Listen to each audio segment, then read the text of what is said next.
Graça e paz, meus irmãos. As palavras não conseguem expressar a profunda alegria e gratidão de retornar à amada Igreja Presbiteriana Betel, poder estar novamente nessa casa de oração e ver irmãos tão amados e queridos que, pela providência de Deus, tanto abençoaram as nossas vidas, bem como essa igreja, de profunda alegria, de grande emoção.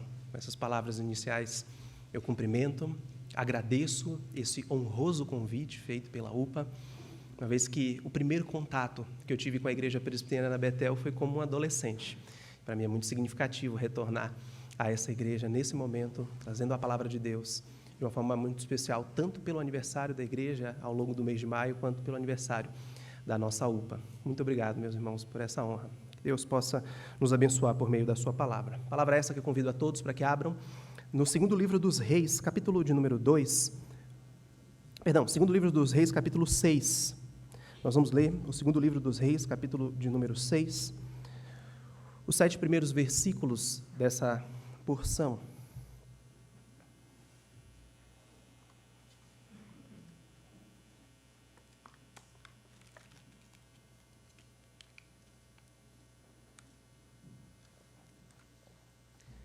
Segundo livro dos Reis, capítulo de número 6, versículos de 1 a 7, nos dizem assim, palavra de Deus. Disseram os discípulos dos profetas a Eliseu: eis que o lugar em que habitamos contigo é estreito demais para nós. Vamos, pois, até o Jordão. Tomemos de lá, cada um de nós, uma viga e construamos um lugar em que habitemos. Respondeu ele: ide. Disse serve-te de ires com os teus servos. Ele tornou: eu irei. E foi com eles. Chegados ao Jordão, cortaram madeira. Sucedeu que, enquanto um deles derribava um tronco, o machado caiu na água. Ele gritou e disse: ai, meu senhor, porque era emprestado. Perguntou o homem de Deus: onde caiu? Mostrou-lhe ele o lugar. Então Eliseu cortou um pau e lançou-o ali e fez flutuar o ferro. E disse: levanta-o. Estendeu ele a mão e o tomou. Vamos orar. Bendito Deus e Pai, nós damos graças ao Senhor pela Tua grandeza, mas também, ó Deus, damos graças porque essa grandeza é tão imensurável a ponto de nos alcançar nas pequenas coisas da nossa vida. Te agradecemos, ó Deus, porque das mais simples contingências, as mais complexas atividades, o Senhor é soberano. Te agradecemos, ó Deus, e te pedimos que os nossos olhos nessa noite possam enxergar um pouco mais dessa verdade, por meio da Tua palavra e do Teu Espírito. É isso que nós pedimos em nome do nosso Senhor Jesus Cristo. Amém. Meus irmãos, diante de um texto como esse, certamente uma das perguntas que vem ao nosso coração é: qual o objetivo desse texto ser escrito? Quantas histórias aconteceu durante a vida de Eliseu e do seu ministério que poderiam ter sido registradas nos livros dos reis, mas aprove ao Senhor e ao Espírito Santo inspirar para que esse registro de um machado caindo num rio fosse inspirado e preservado para as nossas vidas e para a nossa edificação. Parece um texto isolado, inclusive, se você observar o contexto dessa passagem. Se você olhar para os versos anteriores, nós vamos encontrar um texto famoso, o texto da cura de Naamã, aquele milagre maravilhoso onde ele deu 7 mergulhos no Jordão, a mando do profeta Eliseu, profeta de Deus, e esse homem foi curado daquela que era uma das piores doenças naquele período, doença de morte. A pessoa que tinha a lepra já tinha praticamente o seu atestado de óbito registrado.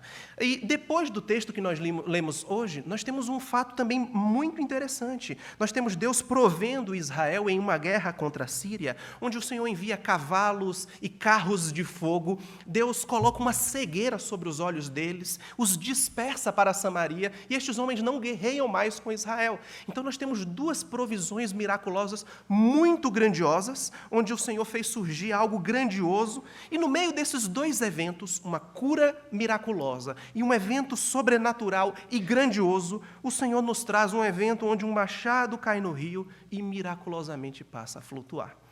É interessante que alguns estudiosos, quando lidam com situações como estas, tentam explicar como se Eliseu, de alguma forma, pegasse um galho e cutucado ali a cabeça do machado, até conseguir encaixar na cabeça do machado e fazer aquele machado flutuar. Outros acham que simplesmente foi feito um pedaço de pau ali, de madeira, que ficou empurrando aquela cabeça de ferro até o raso, para que alguém pudesse, então, retirar. Mas não é isso o que esse texto diz.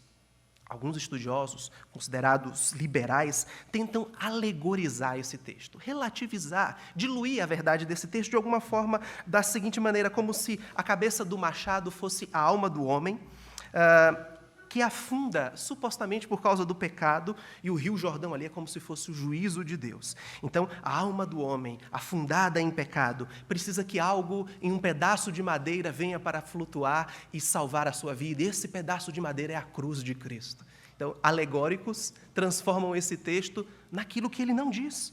O problema é que a alegoria não funciona em nossa interpretação correta da Escritura. Assim também como não funciona na nossa vida.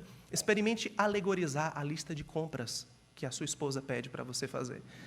Está lá filé de frango, você fala, quer saber, eu vou levar uma galinha viva, que é mais barato. A alegoria não funciona na nossa vida prática, meus irmãos, assim também como não funciona na palavra de Deus. Nós não podemos ter uma imaginação que foge do texto. Não há aqui, meus irmãos, espaço para a imaginação. A cabeça do machado não é o pecado, a vara não é a cruz. O que nós temos aqui é o que o texto nos mostra. Mas também esse texto não é uma repreensão contra o empréstimo de ferramentas a outras pessoas. Porque alguém pode ler esse texto e dizer, olha, o ensino desse texto é, não empreste nada. Porque se você emprestar, você vai perder. Né? Diz o ditado que tolo é quem empresta e tolo dobrado é o que devolve. Mas não é isso que o texto está dizendo. O texto não é um aviso também para você ter cuidado ao construir uma casa perto do rio, porque as suas ferramentas podem, de alguma forma, se perder. Afinal, meus irmãos, o que um texto tão emblemático como esse pretende nos ensinar nessa noite? Eu digo que esse texto tem o poder de conduzir os seus olhos a enxergar Deus agindo grandiosamente nos pequenos detalhes da vida. É sobre isso que esse texto quer nos ensinar.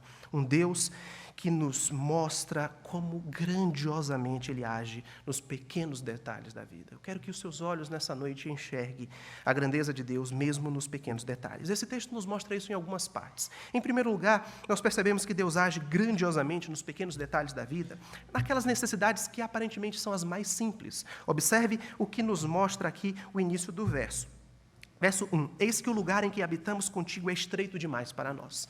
Os discípulos possuem uma demanda muito legítima. São discípulos de Eliseu e eles estavam crescendo. Os capítulos anteriores mostram, uma vez que Eliseu recebeu porção dobrada do Senhor, que o seu ministério ia bem e ele conseguiu fazer bons discípulos. Então a casa onde eles estavam habitando estava estreita. Isso é algo positivo.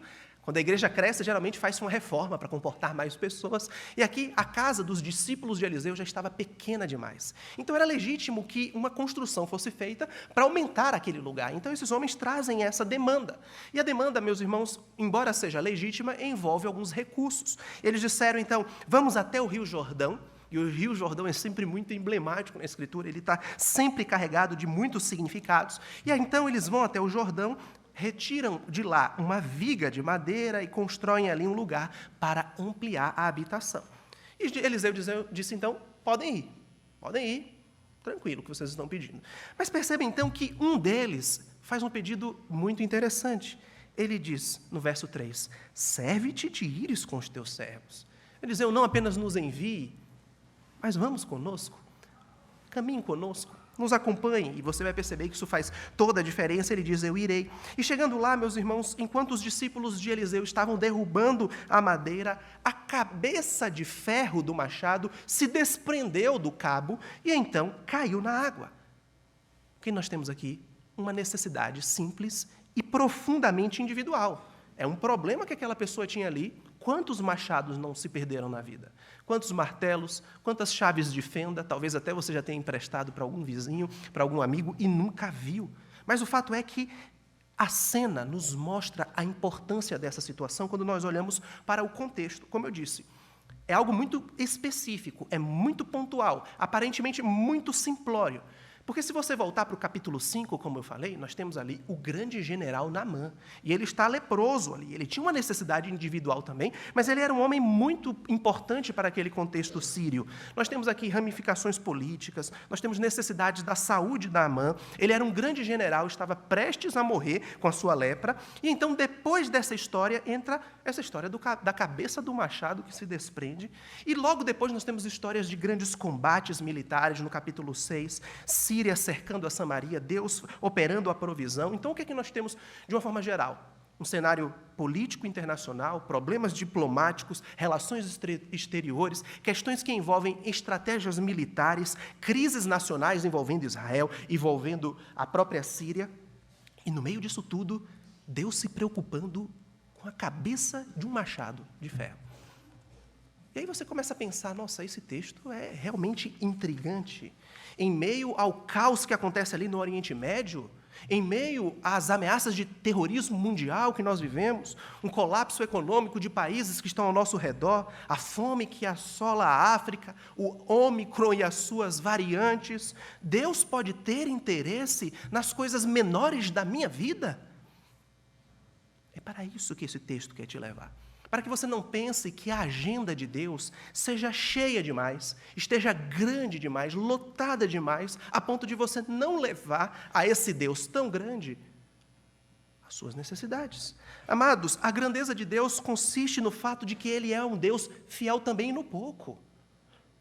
Nas vicissitudes da vida, nas nossas realidades, no nosso cotidiano, da forma como nós vivemos com simplicidade, nós cometeremos um erro se nós confundirmos a grandeza de Deus com as coisas que Ele faz apenas como se fossem coisas visivelmente grandiosas demais. Quando nós associamos Deus a apenas efeitos e ações megalomaníacas, nós estamos reduzindo o tamanho de Deus. E o problema é que se nós limitamos a visão de Deus por achar que Ele só opera sobrenaturalmente em coisas grandiosas, a gente olha para a Escritura e fala, olha, Deus abre mares, Deus coloca coluna de fogo, nuvem guiando o seu povo, Ele envia anjos, então Deus só age em coisas muito visíveis, em muito grandiosas. Nós começamos a esculpir uma imagem de um Deus vivo, moldado à nossa imagem, que Ele está sempre ocupado demais, que Ele está sempre, de alguma forma, envolvido com coisas muito grandes, que Ele está sempre resolvendo as grandes crises internacionais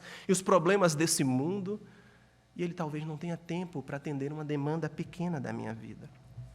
Não é esse o Deus da palavra, não é esse Deus que essa narrativa quer nos fazer enxergar. Esse Deus, meus irmãos, não é um gerente de uma multinacional que não tem tempo, não é um encarregado, não é um político que tem a sua agenda sempre lotada e nunca disponível para receber réis mortais como nós. Esse Deus é um Deus que se ocupa tanto com as coisas maiores deste mundo, o curso deste mundo, os dias, a rotação do planeta, as estações.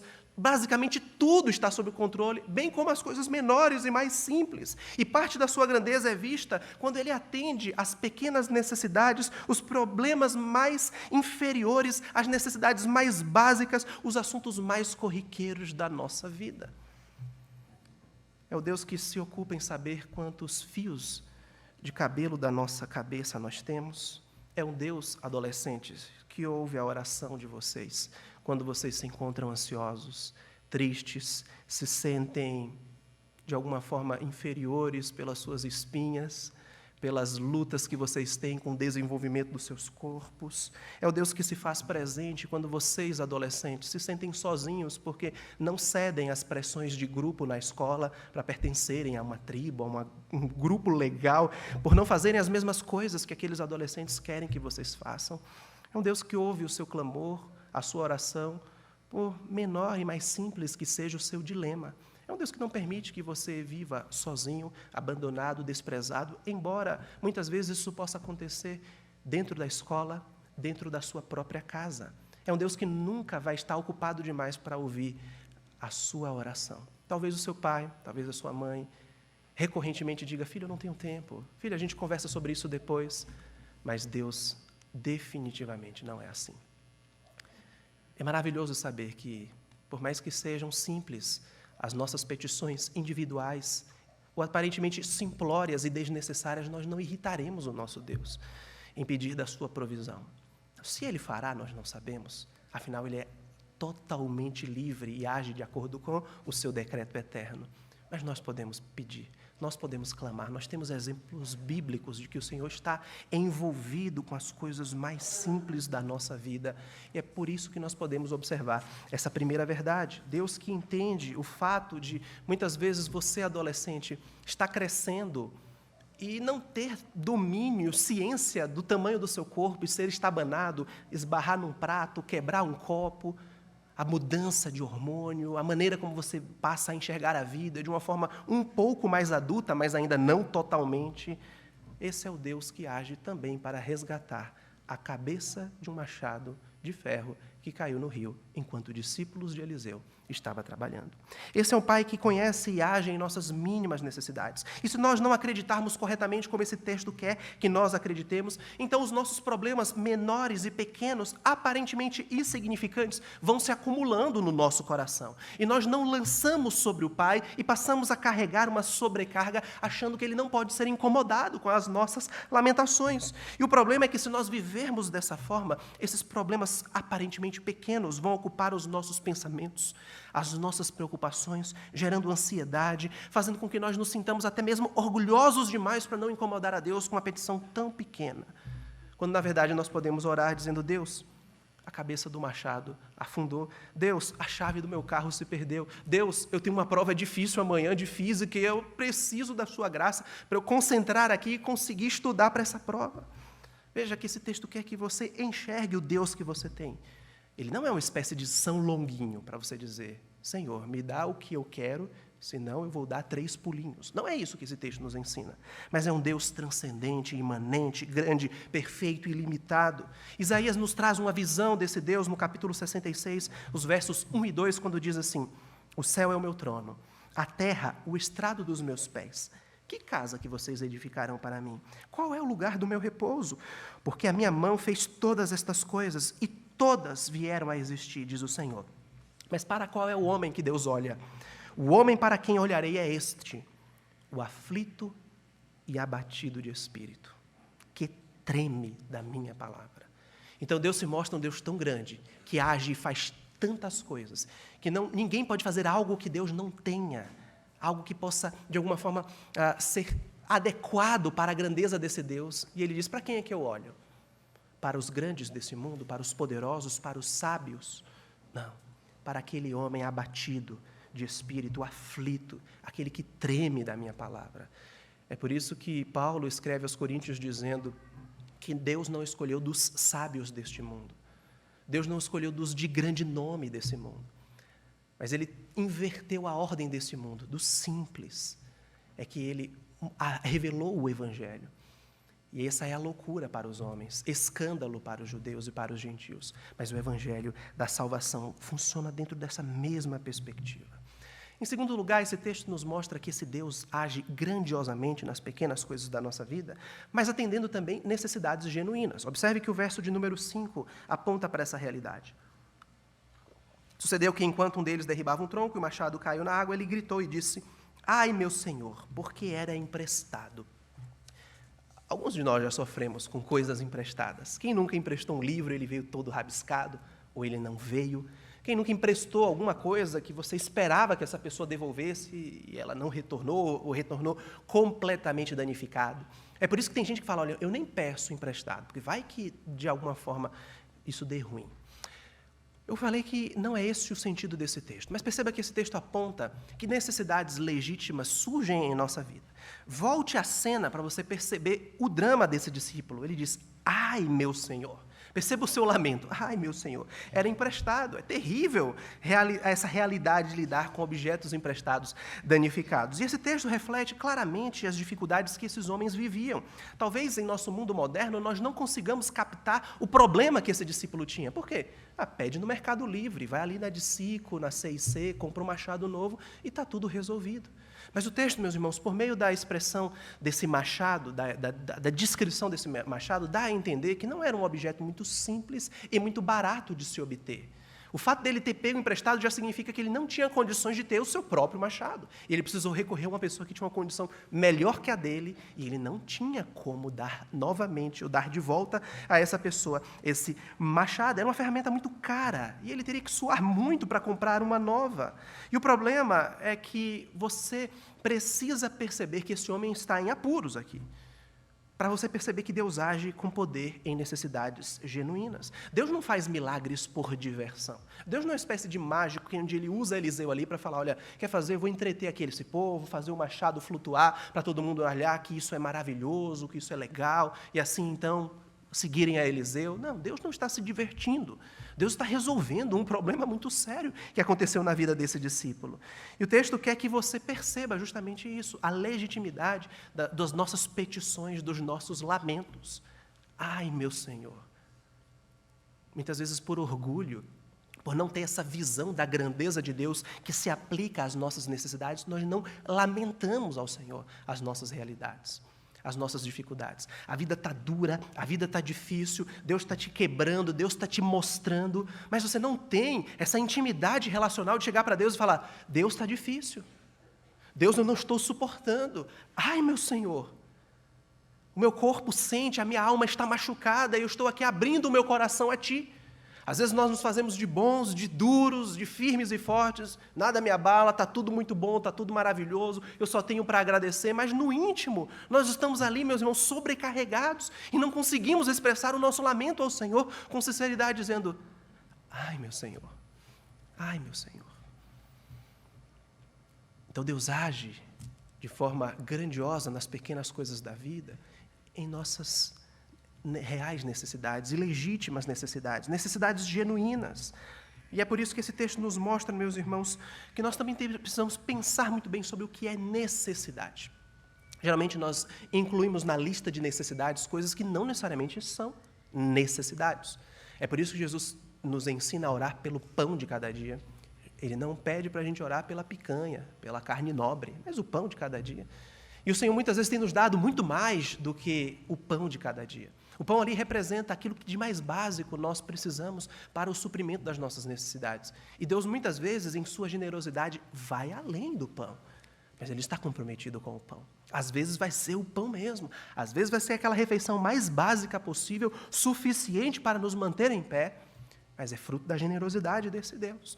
Mas aquelas coisas que vão além das nossas necessidades, elas podem nos vir segundo a riqueza da graça do nosso Deus, que nos dá infinitamente mais do que aquilo que pedimos ou pensamos.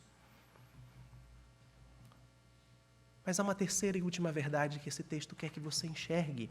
Essa ação grandiosa de Deus nas coisas pequenas e simples da nossa vida, que é o fato de Deus prover sempre para as necessidades futuras. Como eu disse, meus irmãos, o verso de número 3 é emblemático por quê? Embora o servo tenha pedido autorização para aumentar ali o espaço onde eles estavam vivendo, ele não apenas pediu autorização, ele pediu também para que Eliseu fosse com ele. Então, Eliseu disse, ide, no final do verso 2. No verso 3, o servo diz, Senhor, serve de te ires com os teus servos? E ele então respondeu, dizendo, eu irei. E o verso 4 nos mostra que ele foi com eles. Chegaram ao Jordão e começaram, então, a cortar madeira. Então, perceba como esse texto mostra essa fascinante ação de Deus, provendo os meios para resolver os nossos problemas futuros, para o bem do povo da sua aliança. Porque a presença de Eliseu aqui faz toda a diferença. Ele é chamado de homem de Deus. Nós sabemos, meus irmãos, que Eliseu, ao longo do seu ministério, por vezes faz milagres que são muito emblemáticos na Escritura. Eliseu é responsável pela ressurreição de uma criança. Ele é instrumento nas mãos de Deus para a ressurreição de uma criança. A provisão de um lar faminto, ele foi usado por Deus para prover um lar faminto. E tantas coisas que Eliseu fez, que a gente passa a olhar e fala, opa, eu já vi isso aqui em algum lugar. Pessoas ressuscitando, pessoas recebendo provisão de alimento para sempre. Eu já vi isso daqui em algum outro momento. E ele também é chamado de o homem de Deus. No próprio versículo 6 nós temos essa expressão. Perguntou o homem de Deus. Então, veja que esse é um título também especial. O homem de Deus. Como assim? Ele é o homem de Deus. Mas com que a gente pense assim também em um caráter tipológico de Eliseu. E é assim que muitos estudiosos olham para Eliseu. Eliseu, de alguma maneira, tem traços muito parecidos com o Senhor Jesus Cristo. Ele foi instrumento para a ressurreição, ele foi instrumento para a provisão, ele foi boca de Deus diante de um período muito difícil ali entre o povo da aliança. E agora a gente percebe que essa presença desse homem de Deus acaba sendo um fator crucial para essa cena simplória. E se um discípulo não tivesse convidado Eliseu para ir a essa construção? Ou se ele se recusasse e dissesse, olha, eu não tenho muito tempo, não vou poder ir, então vão vocês. Se ele não estivesse lá, no momento em que o machado caiu. Veja, o discípulo pediu que ele fosse junto. E essas palavras, meus irmãos, não podem passar desapercebidas em nossa leitura. São pequenos detalhes que fazem toda a diferença.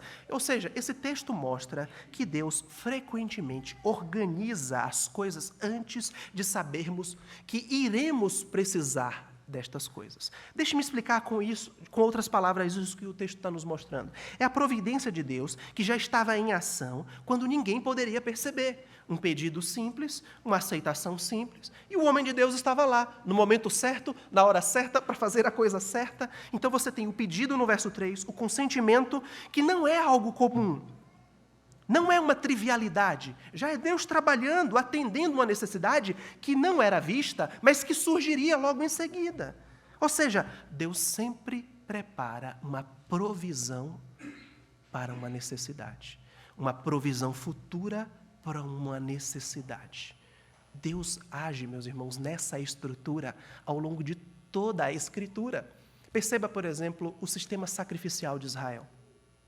Deus provê um meio para satisfazer a sua ira santa e justa por meio de sacrifícios que deveriam ser feitos por pecadores, que precisavam ter a expiação dos seus pecados. Então Deus proveu um meio pelo qual eles receberiam futuramente, por meio da morte e ressurreição de Jesus Cristo, a salvação pelos seus pecados. Então a Escritura nos mostra essa estrutura de que Deus está sempre envolvido, provendo para necessidades futuras.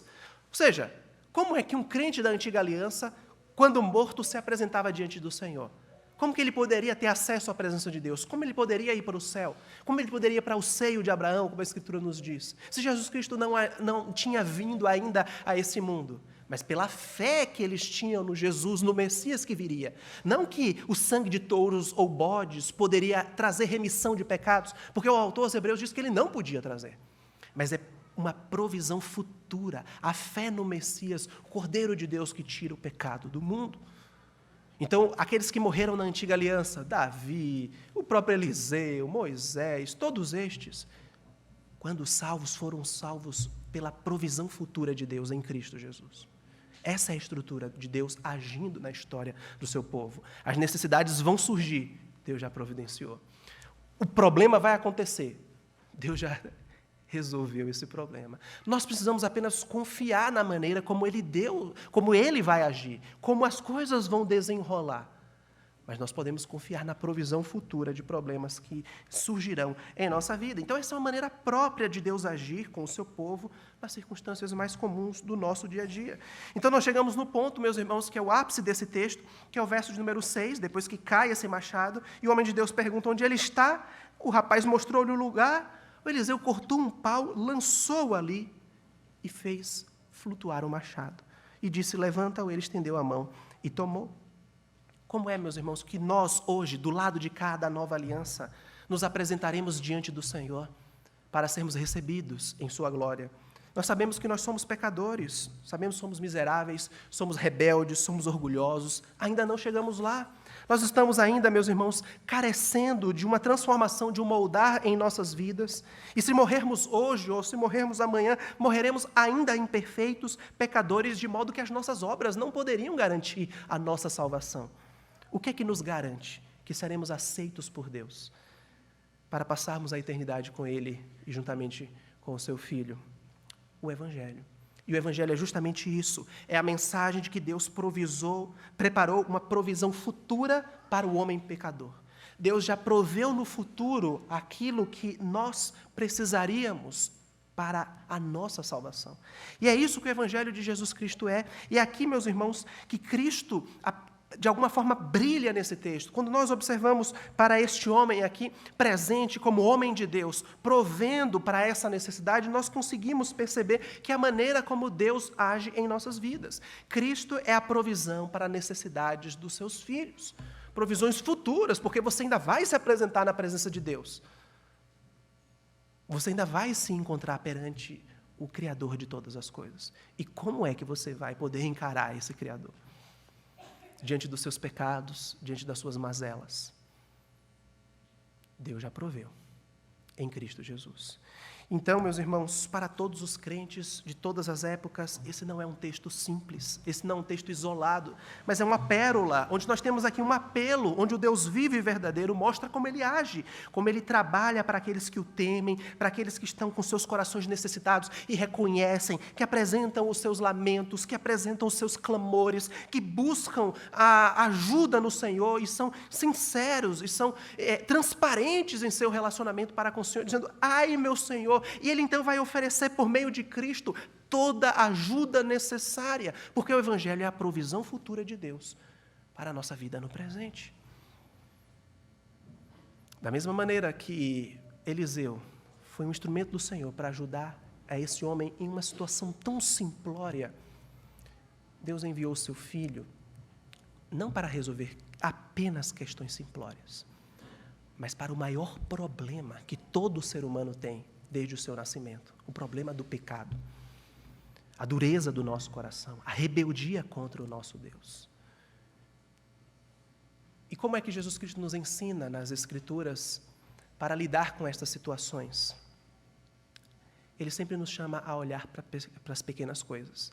Você olha, por exemplo, em Mateus capítulo 6, como nós lemos em nosso culto, o Senhor Jesus Cristo não chama os nossos olhos para as grandes coisas, do tipo, observem o templo de Jerusalém, quando vocês estiverem ansiosos, quando vocês estiverem cansados, olhem para as grandes coisas, para o mar. Mas Jesus Cristo diz, observai os lírios do campo, observai as aves dos céus, observai nas pequenas coisas, vós não valei muito mais do que estas?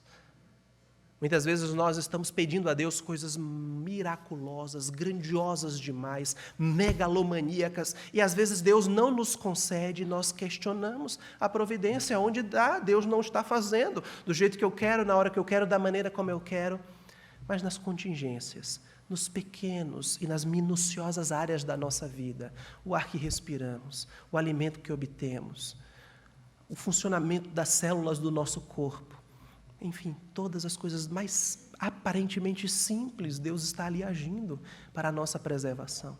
Mas como nós dissemos, não apenas isso. A maior necessidade já foi resolvida, já foi provida. Basta ter fé, crer no Senhor Jesus Cristo como nosso único e suficiente Salvador pessoal. E é por isso que vocês, adolescentes, certamente serão assaltados em seus corações pela ansiedade. Será que Deus vai prover um cônjuge para mim? E muitos sofrem por isso. Todo mundo está namorando na minha sala de aula e eu ainda não tenho o meu. As pressões pelos vestibulares da vida, cursos técnicos, o que é que eu vou fazer quando eu crescer? Qual vai ser a minha profissão? O que é que eu vou seguir? Deus já proveu. As necessidades futuras já foram providas pelo Senhor. Se o Senhor quiser, você vai receber um homem, uma mulher de Deus para a sua vida. Se Ele provisionou isso, amém. Se não, Ele vai te dar a graça para você viver a solteirice para a glória do Senhor. Quanto à sua vida futura, quanto à sua vocação, já foi decretado. O que você precisa é reunir os princípios bíblicos e alinhá-los às suas afinidades, aos seus desejos, às suas facilidades, ao mercado de trabalho, ao que você gosta de fazer, o que você se realiza. Deus já proveu em sua palavra os princípios para você tomar estas decisões. Não pense que Deus manifestará isso por meio de um anjo que vai aparecer no seu quarto e vai escrever na sua parede, faça a administração. Provavelmente isso não vai acontecer. Não pela administração, mas pelo anjo. Mas você pode confiar no Deus provedor para as necessidades futuras. Ele já deu mostras por meio do seu Filho e Ele tem dado mostras cada dia em nossa vida. O que nós precisamos é enxergar. Por isso que eu disse que esse texto é um convite para que nós enxerguemos as ações grandiosas de Deus nas pequenas coisas da vida. Necessidades mais simples, necessidades genuínas, mas também necessidades futuras. Vamos orar. Pai, nós te damos graças porque alguns textos são misteriosos para nós. E numa leitura rápida, possivelmente nós não captemos a beleza, a profundidade, mas nós cremos, ó Deus, na inspiração e na autoridade da Tua palavra. Nós cremos, ó Deus, no propósito redentivo desse texto nessa noite, nos fazer enxergar a ação grandiosa do Senhor, até mesmo nas coisas mais triviais, aparentemente simples, mas que são necessidades genuínas e que apontam, ó Deus, para uma estrutura de um cuidado providencial, onde o Senhor provê para as necessidades futuras. O Senhor, no controle de todas as coisas, dirige e coordena todas as coisas para a Tua própria glória. E nós temos sido abençoados, ó Deus, pela Sua generosidade. Se aqui estamos, ó Deus, nessa noite para celebrar, agradecer, é porque nas contingências o Senhor atuou. Minuciosamente ou miraculosamente, sobrenaturalmente ou ordinariamente. Seja, ó Deus, os meios ou sem os meios, o Senhor agiu. E aqui estamos nós como igreja do Senhor.